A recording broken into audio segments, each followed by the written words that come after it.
गिरगावात जागा आहे ती इटसेल्फ इज अ मेज.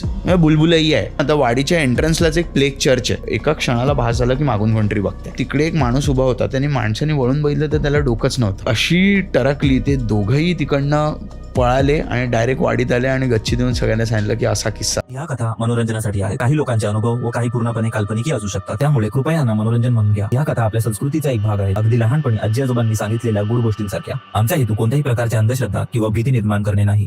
तू मान काप्याचं काहीतरी म्हणत होतास. हा, तर काय ऐकलं? मान काप्याचं कसं आहे की मान काप्या हे खूप मेजर अर्बन लेजंड आहे मुंबईतला. हो. आणि इंटरनेटवरती पण जर कोणी बघेल ना तर त्यांना लगेच मिळेल. तर तिकडे मान काप्या खुद जागा आहे ती.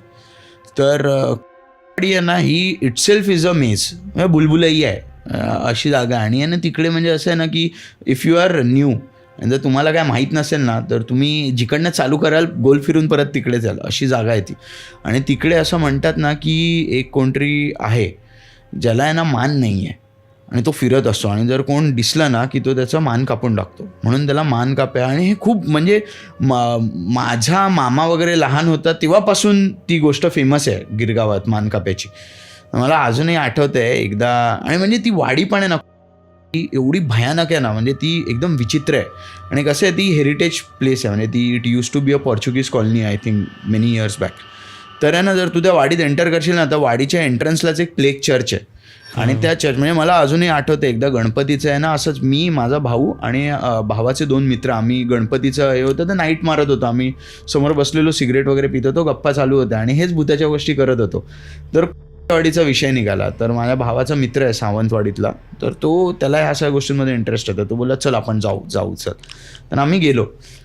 तर म्हणजे त्या वाडीचं आहे ना म्हणजे एन्व्हायरमेंट कसं मी सांगतो. गणपती चालू आहे गिरगावात. तर गणपतीत जर तू येशील तर मेन रोड पूर्ण भरलेला असतो. नुसता आवाज असतो, गजबजाट असतो.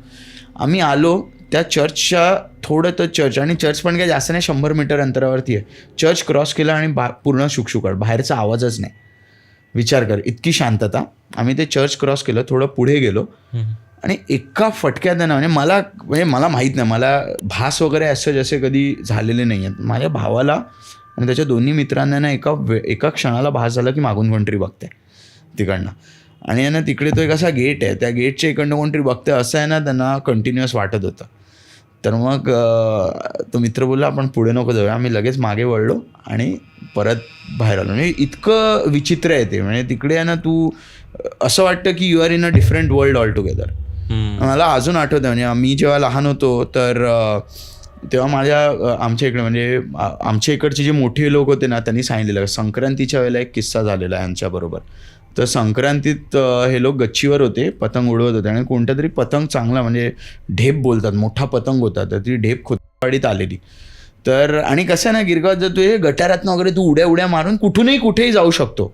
तू आमच्या वाडीतनं गटारातनं उडी वगैरे मारून जाऊ शकतो, असं काही प्रॉब्लेम नाही. तर पतंग पकडायला सगळी पोरं, तर 2 भाऊ होते, ते दोघंही भाऊ पळत आहेत ना गेले आणि आहे ना ते त्या गटाराच्या इकडनं आहे ना बाहेर पडले आणि तिकडे गल्ली होती, डेड एंड होता. त्या गल्लीच्या इकडे ते गेले आणि तिकडे एक माणूस उभा होता त्या पतंगाकडे. आणि ते लोक पोचले ना तर त्यांनी हाक मारली, ओ काका तो पतंग. तर त्यांनी बघितलं, त्यांनी माणसाने वळून बघितलं तर त्याला डोकंच नव्हतं. त्यांची अशी टरकली, ते दोघंही तिकडनं पळाले आणि डायरेक्ट वाडीत आले आणि गच्ची देऊन सगळ्यांना सांगितलं की असा किस्सा झाला. बापरे. आणि हे म्हणजे जवळजवळ 50-60 वर्षापूर्वीची गोष्ट आहे. तर तिकडे इवन मला अजून एक किस्सा आठवतो. म्हणजे हा असा भूताचा असं नाही, मला वाटतं मी आणि माझा एक मित्र आहे, बेस्ट फ्रेंड आहे माझा अखिल म्हणून.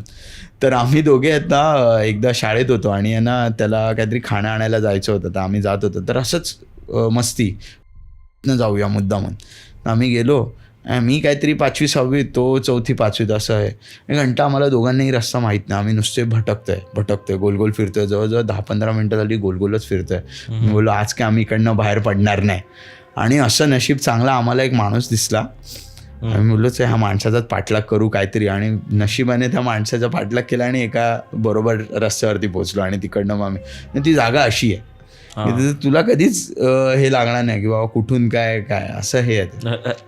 तेच ना, मुंबई बोलतो जेवढी जुनी आहे ते तिकडचे भरपूर ज्या गोष्टी आहेत त्यात लपल्या गेल्या आहेत. हो. आणि तेच, आणि आता तर खूप जुन्या आता मला माहिती नाही किती ते खरं आहे मानकाप्याची गोष्ट किती खोटं आहे. पण गोष्ट खूप भारी आहे. हो गोष्ट जे अर्बन लेजेंड आहे ते हो, खूप urban भारी आहे. legend त्याचं खूप- लहानपणी आमची फाटायची, म्हणजे आजी वगैरे गोष्ट सांगेल ना तर कोण बाहेर नाही पडायचं. मला आठवते की माझा एक मित्र आहे, तर त्याची फॅमिली वर्लीला राहते.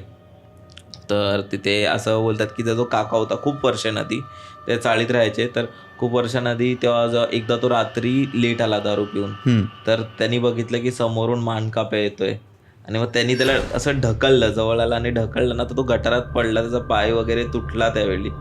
तर तो बोलतो काहीतरी वेगळंच काहीतरी असा आकार होता आणि तो माझ्या हो. जवळ येत होता. तर माहिती नाही काय, तो दारू पण प्यायलेला, पण आम्ही तेव्हापासून आमची भरपूर फाटायची असं.